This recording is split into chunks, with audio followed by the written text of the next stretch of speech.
Live ఉంది broker గాని అడుగు పంపు రోజులని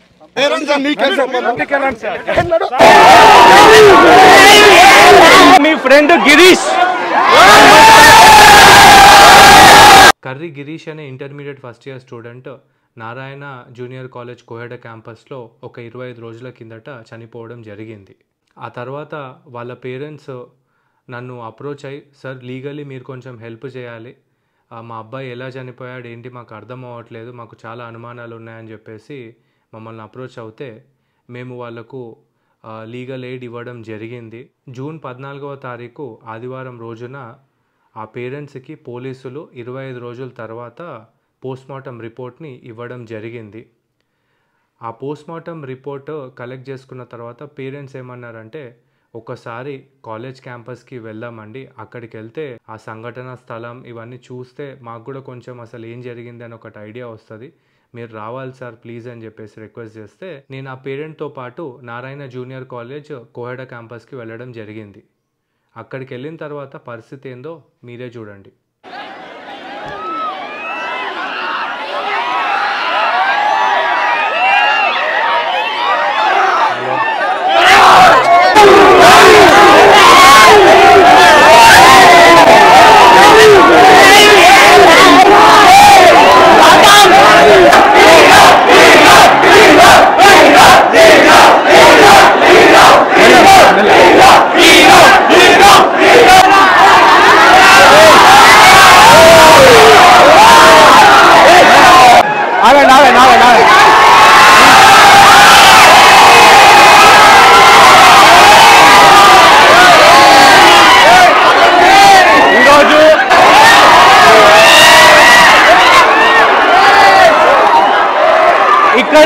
ఇక్కడ మీ ప్రాబ్లమ్స్ ఏందో తెలుసుకోనికి వచ్చినాము.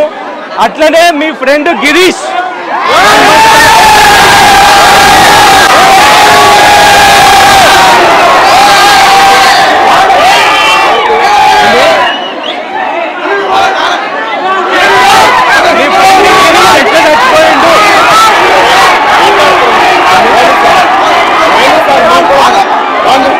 మాట్లాడటానికే అసలు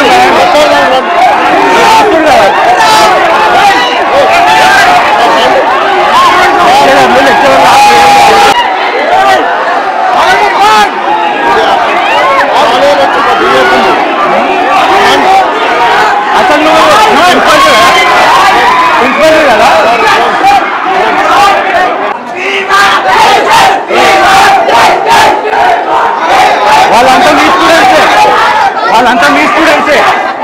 వాళ్ళంతా మీ స్టూడెంట్సే అర్థమవుతుందా?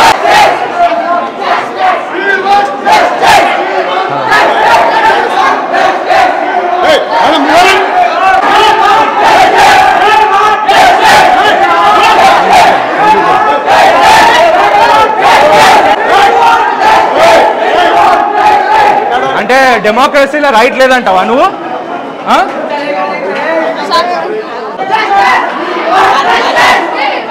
హాయ్ హాయ్ హలో, ప్రాబ్లం ఏంది? నేను వచ్చి మాట్లాడుతుంటే స్టూడెంట్స్, నువ్వు ఆ రోజు ఉస్మానియా హాస్పిటల్ బయట దొంగలాగా వచ్చి గాయబ్ అయిపోయినావు. నీ మీద నాకు డౌట్ ఉంది, నువ్వే పిల్లల్ని చంపినవేమోనని. ఏమి నా సీసీటీవీ కెమెరాలే అవో. ఏయ్ మర్యాద ఉండదు, పిల్లల మీకు నోరు లేపక్, పిచ్చి పిచ్చి అవుతుంది. ఆ రోజు ఒక్క రోజు మాట్లాడు, ఆ రోజు భయపడిన ఈరోజు ఏం చేస్తున్నావు? నువ్వెక్కువ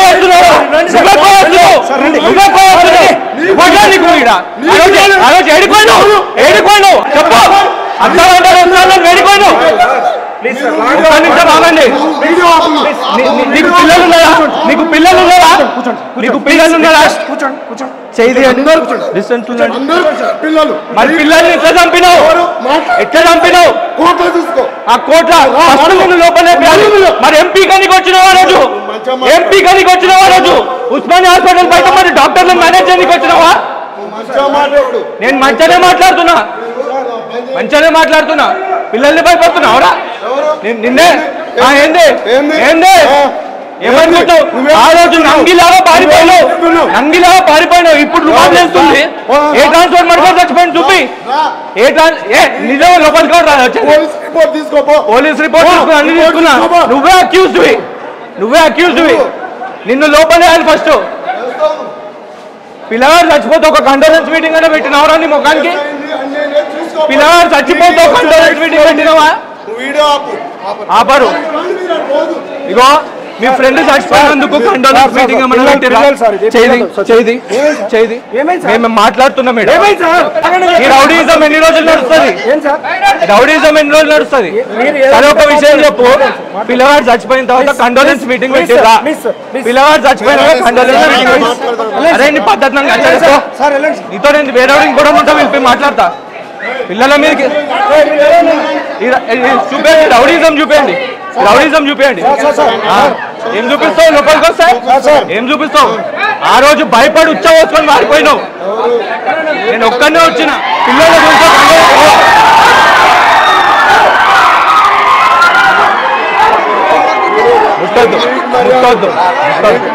ముట్టొద్దు. నువ్వు అక్యూజ్ లాగా పిల్లల్ని ఎట్లా నొక్కుతున్నావు చూడరా. మీ ఫ్రెండ్ గురించి ఒక కండోలెన్స్ మీటింగ్ ఏమన్నా పెట్టిరా అమ్మ చనిపోయినందుకు?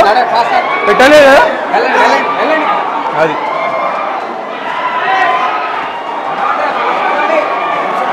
హలో మీకోసమే అన్నాం.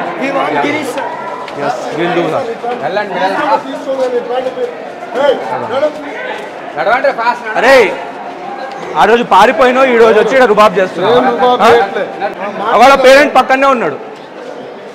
నేనేం 100 మందిని వేసుకొని రాలే. తమాషాలు వద్దు. అరే తురేలు కొట్టామంటే నాకు ఇంకా వస్తాయి.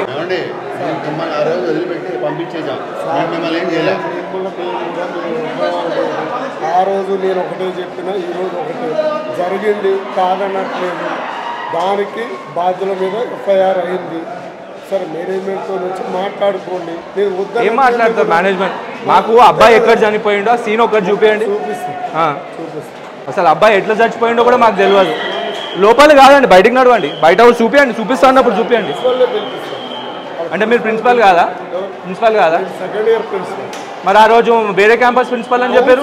సెకండ్ ఇయర్ పెద్దంబర్పేట మా బ్రాంచ్. మరి ఈడేం చేస్తున్నారు మీరు? అది మా బ్రాంచ్. ఏం చేస్తున్నారు మరి మీరు ఈడ? ఏం చేస్తారు? అది లీవ్ లో ఉంటే ఒకసారి లీవ్ లో ఉంటే డ్యూటీ వేశారు. ఈ రోజు అంటే ప్రిన్సిపల్ అనేటోడు కరెక్ట్ గా లేడు క్యాంపస్ కి. ఎందుకు లేరు? ఉన్నారు. వచ్చే టైంకి వస్తారు సార్. ప్రిన్సిపల్ 10 గంటలకు వస్తాడు. ఆ రోజు ఎట్లా వారిపోయారు? దయతో వదిలేసారు వాళ్ళు. మేము అనలేదు సార్. ఆ రోజు కూడా సార్ ఈ రోజు కూడా అదే చెప్పారు. పిల్లల మీదకి ఇదేం రూపం నాకు అర్థమైతలేదు మీది. ఈ దాదాగిరి యాటిట్యూడ్ కనుక చేంజ్ కాలేదంటే ఇక వేరే రూపం చూస్తారు. అది మరేంది పిల్లల మీద పోవాక్ చేసింది? ఎవరు చేసిండు డిస్టర్బ్? నేను లోపలికి వచ్చిన, వాళ్ళు నన్ను చుట్టుముట్టిర్రు అభిమానంతో. ఆఫీస్కే వచ్చిన. ఎవరు చూస్తావు కదా, వాళ్ళకి ఏం తెలుసో తెలియదు. మీ కాడ కింద ప్యాక్ అవుతుంది, నాకు అర్థమైంది. చేసింది ఒక తప్పు, ఒప్పుకుంటే శిక్ష తక్కువ పడుతుంది. చేసింది కదా. పిల్లగాడు చచ్చిపోయినా 24 గంటల తర్వాత బాడీ పోస్ట్ మార్టం జరిగింది. మరి అంతసేపు మీ కాలేజ్ వాళ్ళు ఏం చేస్తున్నారు? ఏం మాట్లాడతారు? పోలీసుల్ని మేనేజ్ చేసుడు, కాలేజ్ బయట మొత్తం పెద్ద పెద్ద బండ్లు తెచ్చిపెట్టుడు. అటు 4 కిలోమీటర్లు ఏం లేదు, ఇటు 4 కిలోమీటర్లు ఏం లేదు. పిల్లగాడు బయటికి దుంకిపోయి ఏమన్నా కొనుక్కొని తింటాడు అని నీకే కూడా. ఇన్నే ఉన్నాడు ఆయన ఇన్నే ఉన్నాడు. పేరెంట్ ఇన్నే ఉన్నాడు, ఆయననే అడుగుతున్నాడు.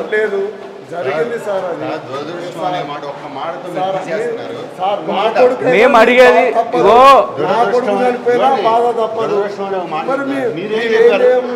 మీ చేతి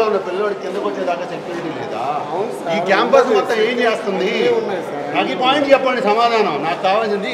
క్యాంపస్ లో చనిపోయి ఉంటే తెలీదా? వాళ్ళు కనిపించలేదా? బ్రాంచ్ ప్రిన్సిపల్ని మీ దగ్గర కూర్చోబెడతా. నేను ఆ రోజు ఇదే చెప్తున్నా. మీరు ఎవరు అది కూడా ఇప్పుడు చెప్తలేరు. ప్రిన్సిపల్ని దేనికి? సెకండ్ ఇయర్ అండి. ఎక్కడుంది అది?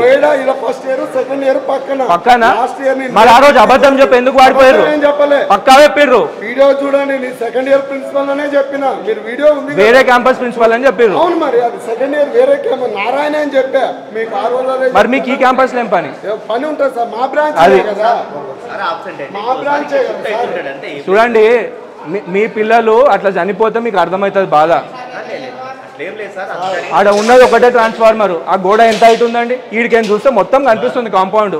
ఏం సెక్యూరిటీ ఉన్నట్టు మీ దగ్గర? చూసుకోవద్దండి, పిల్లలు మీరే ఛాన్స్ ఇస్తున్నారని చెప్తున్నారు. మీ వాళ్ళు అడిగితే ఏం చెప్తున్నారు? కాలేజ్ కూడా సార్ ఒక మాట, అదర్ సైడ్ అగ్రికల్చర్ ల్యాండ్స్ ఉన్నాయి చూడండి మీరు. ఇప్పుడు అవును ఉన్నాయి, చూడండి. ఉన్నాయి. నేషనల్ లైన్ మేము ఆల్రెడీ క్యాంపస్ స్టార్ట్ అయినప్పుడు ఏఈ వాళ్ళకు అప్లికేషన్ పెడితే వాళ్ళు ఇవ్వలేదు మాకు పర్మిషన్. అడగండి ఎలక్ట్రికల్ డిపార్ట్మెంట్ కాడికి పోండి. ఇప్పుడు అదైన తర్వాత ఇచ్చిర్రు పైప్ లేదు దానికి. మేము అబద్ధం ఆడుతున్నాం కదా. చూపించండి అంటున్నా. నడవండి నడవండి. నేను కాదు, ప్రిన్సిపల్ వస్తారు. మీరు ప్రిన్సిపల్ అంటారు, చూపిస్తారు. ఇన్సిడెంట్ ఎక్కడ, ఇన్సిడెంట్ ఎక్కడ అయింది అది చూడనికనే వచ్చినాము. మీరు కూడా రండి. మీకు బాధ్యత లేదా చెప్పండి. బాడీ ఇక్కడ ఉందంటండి, ఇక్కడ ఉంది. ఓకే, అది అబ్బాయి చెప్పే కదా. ఆ గోడ ఎక్కాడేమో, ఆ వైర్ తాకింది. ఇక్కడైతే ఎక్కడ లేదు సార్. ఇంత పెద్ద క్యాంపస్ నేను వస్తేనే పిల్లలు అంతమంది వచ్చి నన్ను చుట్టుముట్టారు. మరి మీకు ఇంత పెద్ద క్యాంపస్లో వాళ్ళ మదర్ నైట్ 11:30 వరకు ఇక్కడనే ఉంది. సార్ మేము 11:30 వరకు ఇక్కడే ఉన్నాం. పట్టించుకున్నది ఎవరు? సరిగ్గా చూసింది ఎవరు? చూస్తే ఇక్కడ కనిపించేది మీరు చూడలేదు అనుకుంటున్నారు సార్. మొత్తం వెతికిన తర్వాత కదా మాకు చెప్పాల్సింది మీరు పాయింట్. అయినా ఇప్పటికైనా సేఫ్టీ ప్రికాషన్స్ ఏమున్నాయి చెప్పండి. ఇప్పటికైనా సేఫ్టీ ప్రికాషన్స్ ఏం తీసుకున్నారు చెప్పండి. మీ పేరేమన్నారు? తీసుకున్నారా? నా పేరే సార్. సార్ ఇప్పుడు తీసుకున్నారు అనుకుంటారు మీరు? మీరు ప్రిన్సిపాలా? నేను ఇంకొక అతను ఇద్దరు ఉంటాం ఈ బ్రాంచ్కి. అయితే ఒక విషయం చెప్పండి రమేష్ గారు. నాకు ఒక విషయం క్లియర్గా చెప్పండి. ఆ రోజు కరెక్ట్గా 10 గంటలకు వాళ్ళ మదర్కి కాల్ చేశారు, మీ అబ్బాయి కనిపిస్తలేడు అని. తర్వాత వాళ్ళు ఇక్కడికి 1 గంటన్నర 2 గంటలలో వచ్చేసారు. అంటే 12-12:30 వరకు ఇక్కడికి వచ్చారు. అప్పుడు మీరు సీసీటీవీ కెమెరాస్ చెక్ చేయకుండా ఎందుకు టైం పాస్ చేశారు? కెమెరా చెక్ చేశాం సార్. పని చేయట్లేదు ఎందుకు చెప్పారండి? పని అంటే మనం పోలీసులు వచ్చేదాకా కెమెరా చెక్ చేయలేదు సార్. మీకు చూపిస్తాను, అది కూడా చూపిస్తాను సార్. ఇగో చూడండి, ఇది కాంపౌండ్. ఆడనే కదండి వాచ్మెన్ 24 గంటలు ఉండేది. అది మెయిన్ గేటు, ఇది ఇక్కడ. ఇది ఓపెన్గా పెట్టారు. చిన్న చిన్న పిల్లలు తిరిగే దగ్గర ఆడ కెమెరా లేవండి. అంటే ఏం చేద్దామని నడిపిస్తారు క్యాంపస్? ఆడ పెట్టారు కదా పోస్టులు, ఇట్లా వాటి కెమెరా లేవి. ఇప్పుడు సార్ ఇప్పుడు ఈ రీసెంట్గా ఒక 10-15 డేస్ నుంచి వర్క్ నడుస్తుంది కెమెరాలు. ఆల్రెడీ అక్కడ ఒకటి ఉంది. మరి ఇంత పెద్ద కాలేజ్ కాంపౌండ్ వాళ్ళ చుట్టూ కెమెరాస్ లేకుండా అట్లెట్లా స్టార్ట్ చేసారు నాకు అర్థమైతలేదు. వాళ్ళ తల్లికి క్యాన్సర్ ట్రీట్మెంట్ జరుగుతుంది. పిల్లకు ఒక నిమిషం ఆగండి. లోపల కూర్చున్నా బయట కూర్చున్నా ఎవడు ఉన్నాడండి? ఇక్కడ మీ స్టూడెంట్స్ అందరినీ భయపెట్టి లోపల పంపించేసారు కదా. నాది లోపల కూర్చునే మైండ్ సెట్ కాదు, బయట మాట్లాడుకుందాం. ఏమున్నా కూడా ఇక్కడ చూపియండి మీరు. వాళ్ళ తల్లి క్యాన్సర్ ఉందని పాపము పిల్లను కౌన్సిలింగ్లలో బిజీగా ఉంటారని చెప్పేసి వాళ్ళు ఏం చేశారు, ఇక్కడ జాయిన్ చేసినా కూడా రోజు మీకు ఫోన్లు చేస్తుండే, సార్ మా అబ్బాయి ఎట్లుండే ఏంది అందని. సరైన సమాధానం లేదు. సరే, అదంతా అయిపోయింది. ఇక ఆ రోజు 10 o'clock మీరు ఇన్ఫర్మేషన్ ఇచ్చారు. అంటే అప్పటి వరకే అబ్బాయి చనిపోయిండు. అటెండెన్స్ అప్పుడు మార్నింగ్ అవర్స్లో క్లాస్కి వచ్చిన మీ 6:30కి నేను ఫ్లోర్ ఇన్ఛార్జికి ఫోన్ చేశాను, నా దగ్గర కాల్ ఉంది. అప్పుడు ఏం చేశారు మీరు? 6:30కి నేను ఫోన్ చేశా, రాయుడా సంథింగ్ ఏదో పేరు ఉంది. 10 o'clock మీరు అఫీషియల్ ఇన్ఫర్మేషన్ ఇచ్చారని చెప్తున్నారు. మధ్యాహ్నం కదా 10కి ఇచ్చినప్పుడు మదర్ 2కి వచ్చినప్పుడు మీరు సీసీటీవీ కెమెరాస్ అక్కడ చెక్ చేయలేదు. అవన్నీ పక్కన పెట్టేసి 2:30 వరకు అయిన తర్వాత మీ ఇట్లా అవుతలేదని చెప్పేసి వాళ్ళ మదరు ఈయనకు ఫోన్ చేసింది, వాళ్ళ ఫాదర్కి ఫోన్ చేసి ఇగో చూడండి అబ్బాయి దొరుకుతలేడు, పోలీస్ కంప్లైంట్ ఇద్దామంటే మరి మీరు ఎందుకు పోలీస్ కంప్లైంట్ ఇవ్వడానికి అంత సుముఖత చూపించలేదు? 12:32 ఆమె మేడం వర్జన్ కూడా పోలీసులకి సీసీ కెమెరాలు ఎప్పుడు అబ్బాయి ఉన్నాడు, ఈ అబ్బాయి ఉన్నాడు, ఎప్పుడు చూసారు మీరు సీసీ కెమెరా చెప్పండి? పోలీస్ కంప్లైంట్ చూసాము, మీరు లేరా పని చేయలేదని చెప్పారు. మరి అంటే ఒక సార్ 5వ ఫ్లోర్ ఇన్ఛార్జ్ ఏం చేశాడు, 5వ ఫ్లోర్ ఇన్ఛార్జ్ ఏం చేశాడు, 4వ ఫ్లోర్ ఇన్ఛార్జ్ ఏం చేశాడు, 3వ ఫ్లోరు, 2వ ఫ్లోరు, 1వ ఫ్లోరు, ఇదంతా ఏమైంది? మీకు పిల్లలు లేరా? ఇప్పుడు అట్లా కాదండి. వీళ్ళంతా ఏం చేశారు చెప్పండి? వీళ్ళందరినీ ఏం చేస్తారు మీరు? 2:30కి మీరు చెక్ వాళ్ళ పేరెంట్స్ వచ్చారు అదేదని అన్నారు. 5:30కి వాళ్ళ ఫ్రెండ్ ఒక అతను వస్తే ఇక్కడ నుండి పోలీస్ స్టేషన్కి వెళ్ళారు. పోలీస్ స్టేషన్ కూడా ఇడికించో 15-20 మినిట్స్ దూరంలోనే ఉంటుండొచ్చు కదా. పోలీస్ స్టేషన్కి వెళ్ళి అక్కడ కంప్లైంట్ ఇచ్చిర్రు. అప్పుడు పోలీస్ స్టేషన్లో వాళ్ళ మదర్ ఉన్నప్పుడు మీ కాలేజ్ నుండి ఒక వ్యక్తి వాళ్ళ మదర్కి కాల్ చేసి, మేడం అబ్బాయి దొరుకుతాడు, కంప్లైంట్ ఏమి ఇవ్వకండి అని ఎందుకు చెప్పారు? మరి మీకు బాధ్యత లేదా అంతవరకు దొరకకపోతే? సార్ ఒకటి ఇప్పుడు పిల్లలు బయటికి వెళ్ళాడేమో, బయటికి ఎట్లా పోతాడు? ఫస్ట్ చెప్పిన మాటే పిల్లాడు బయటికి వెళ్ళాడంట, ఒకసారి చెక్ చేసుకోండి మీ చుట్టాలుగా అని చెప్తే మేము ఎందుకు చెక్ చేస్తామండి? సీసీ కెమెరాలు చెక్ చేసి ఓకే కన్ఫామ్ గా బయటికి వెళ్ళాడని తెలిసిన తర్వాతే మేము వినండి. ఇప్పుడు ఒక విషయం నేను చెప్తున్నాను, అడిగేది చెప్పండి. 8:30కి పోలీసులు వచ్చిన తర్వాత పోలీసులు మీరు ఒక 2-3 స్పాట్లకి మీరే వెళ్ళి వెతికిర్రు. వీళ్ళు పైకి వస్తుంటే ఎందుకు రానివ్వలేదు వాళ్ళతో? ఆ రోజు ఇన్సిడెంట్ జరిగిన రోజు సీసీటీవీ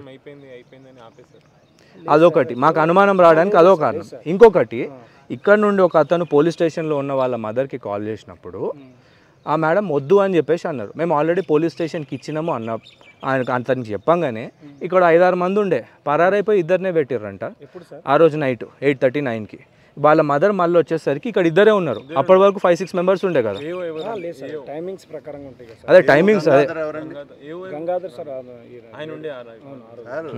అంత పబ్లిక్ ప్లేస్ లో చనిపోయి ఉంటే కనీసం కనిపించలేదా మీకు? చెట్లు ఉన్నాయి కదండి సార్. ఏందండి నేను బయటకు వస్తే పోరగాళ్ళు ఇంతమంది నన్ను చుట్టుముట్టిర్రు, చూసిర్రు, 4 దిక్కులు ఎంత ఆడుకోరా, చూడరా, వాసన రాదా? ఏదన్నా ట్రాన్స్ఫర్ పీసులు గిట్ట కొట్టేయడం లాగా ఇప్పటికైనా ఏం జాగ్రత్తలు తీసుకున్నారు? ఇప్పటికీ అలాగే ఉంది అక్కడ. మేనేజ్మెంట్ దృష్టికి తీసుకెళ్ళాం సార్, చేస్తున్నారు వర్క్. ఇగో చూడండి, మాకైతే పూర్తి అనుమానం మీ కాలేజ్ అథారిటీస్ మీదే ఉంది. మీరు చెప్తున్న స్టోరీ ఏదో పేరెంట్స్ని కన్విన్స్ చేయాలని మీ స్టోరీ చెప్తున్నారు. పోస్ట్మార్టం రిపోర్ట్లో పోస్ట్మార్టం జరిగిన 24 నుండి 36 గంటల ముందే డెత్ జరిగిందని క్లియర్గా ఉంది అందులో. అంటే దాని అర్థమైంది కనీసం డెత్ మీరు కాల్ చేసిన 10 గంటల ముందే జరిగింది. 10 గంటల ముందే జరిగిందంటే డెడ్ బాడీ అక్కడనే ఉండాలి. మరి వీళ్ళ మదర్ ఆ మూలకు కూడా వెళ్ళి చెక్ చేసి ఉంటారు కదా అందరూ ఆ టైంలో. మేము అన్ని కార్నర్స్లో అన్నీ వెతికాం సార్.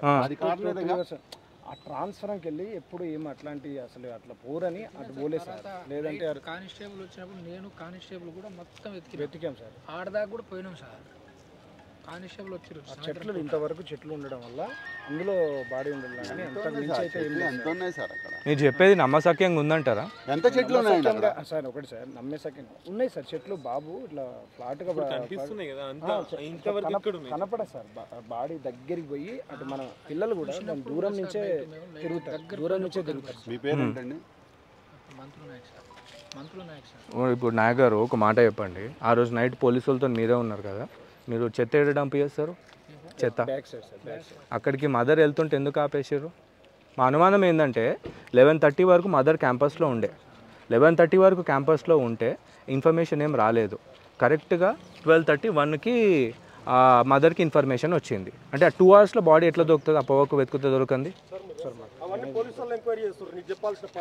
మీరెవరు?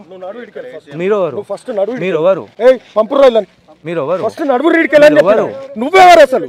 నువ్వెవరు? నేను మర్యాద నేను కూడా మర్యాదగా పిల్లలందరినీ పానిక్ చేస్తాను. నేను పేరెంట్ తోనే వచ్చినాను. ఓడరా నువ్వు, దూరం ఉండు. మరి వాడు రైతులే కొడుతున్నప్పుడు నేను ఎట్లా మాట్లాడాలి? వాడు మరి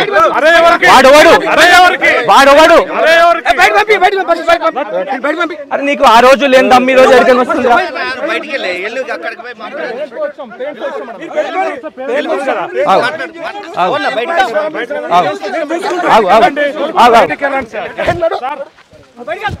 మీరు దూరం పోండి.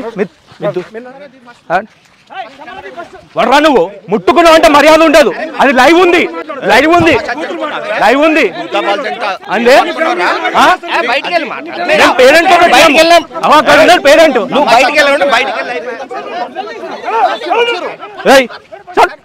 ఓడరా ఫోన్ కూడా చెక్. ఓడరా నువ్వు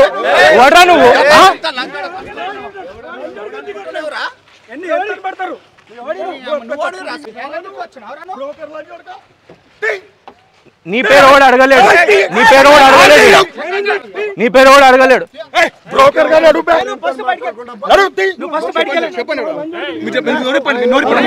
తల్లిదండ్రులందరికీ ఇదే నా విజ్ఞప్తి. ప్లీజ్, నేను మిమ్మల్ని అందరినీ బతిమలాడుకుంటున్నాను. ఒకవేళ మీ పిల్లలు కనుక నారాయణ లేదా చైతన్య జూనియర్ కాలేజ్లలో కనుక చదివితే, వాళ్ళు హాస్టళ్ళల్లో కనుక ఉంటే గిట్ట ప్లీజ్ వాళ్ళతోని ఫోన్ చేసి కొంచెం మనసు విప్పి మాట్లాడండి. వాళ్ళు అక్కడ నానా రకాల ప్రాబ్లమ్స్ ఎదుర్కొంటున్నారు. వాళ్ళ జీవితాలు చాలా క్లిష్ట పరిస్థితుల్లో ఉన్నాయి. వాళ్ళకి అక్కడ అంతా మంచిగా ఉందా లేదా, అక్కడ ఇష్టంతో ఉంటున్నారా లేదా ఏంటి, ఇవన్నీ డీటెయిల్స్ కనుక్కోండి. ఒకవేళ మీరు ఆ పని చేయకపోతే చూస్తున్నారు కదా, ఈ పేరెంట్స్కి పట్టిన గతే మీకు కూడా పడుతుంది. ఈ నారాయణ చైతన్య కాలేజ్లలో జాయిన్ చేస్తే పిల్లలు ఏదో సాధిస్తారు అని చెప్పేసి మనం అనుకుంటున్నాం. కానీ చూసారు కదా, తల్లిదండ్రులు వాళ్ళ కొడుకు ఎట్లా చనిపోయిండు అని చెప్పేసి అక్కడ కాలేజీ వాళ్ళని అడగనీక పోతే మెడలు పట్టుకొని బయటికి గెంటేసే పరిస్థితి. ఇలాంటి పరిస్థితి మీకు రావద్దంటే దయచేసి మీ పిల్లలతోని మనసు విప్పి మాట్లాడండి. నారాయణ కోహెడ క్యాంపస్లో విద్యార్థి ఎప్పుడో రాత్రి 3 గంటల ప్రాంతంలో చనిపోయిండ్రు, అప్పటి నుండి శవం అక్కడనే పడుంది అని చెప్పేసి అన్నారు. 24 గంటలు గడిచిన తర్వాత శవం అక్కడ ఉంది అని చెప్పేసి గుర్తించినామని చెప్పేసి అంటున్నారు. ఆ విద్యార్థి తల్లి అదే క్యాంపస్లో రాత్రి 11:30 వరకు వెతికితే శవం దొరకలేదు. కానీ ఆ తల్లి ఇంటికి వెళ్ళగానే గంటలో శవం ఎలా దొరుకుతుంది? మీ పిల్లల పరిస్థితి ఇలా కాకుండా ఉండాలంటే దయచేసి వాళ్ళతోని మనసు విప్పి మాట్లాడండి. మమ్మల్ని ఎన్నో మాటలు అన్నారు, తోసిర్రు, దాడికి పాల్పడ్డారు, ఇవన్నీ ఎదుర్కొంటాం, మేమెవ్వరికీ భయపడం, మీకోసం నిరంతరం పోరాడతాం. బాధ ఎక్కడ అనిపిస్తుంది అంటే, ఒక ఎన్ఐటి గ్రాడ్యుయేట్ని, సుప్రీంకోర్టులో ప్రాక్టీస్ ఉన్నోని, నాలాంటోని తోసి ఈ కొడుక ఆ కొడుక అని అడ్డమైన మాటలని దాడికి ఇట్లా పాల్పడితే అసలు వ్యవస్థ ఏడికి పోతుంది అని చాలా బాధ అనిపిస్తుంది. ఇవన్నీ ఎన్నున్నా సరే నేను మీకోసం ఫైట్ చేస్తాను. మీరు అధైర్యపడాల్సిన అవసరం అస్సలు లేదు. నేను ఎవరికి భయపడను. కానీ ప్లీజ్ దయచేసి మీరు మీ పిల్లలతో మాట్లాడండి. వాళ్ళ మంచి చెడు బాగోగులు కనుక్కుంటూ ఉండండి ప్లీజ్.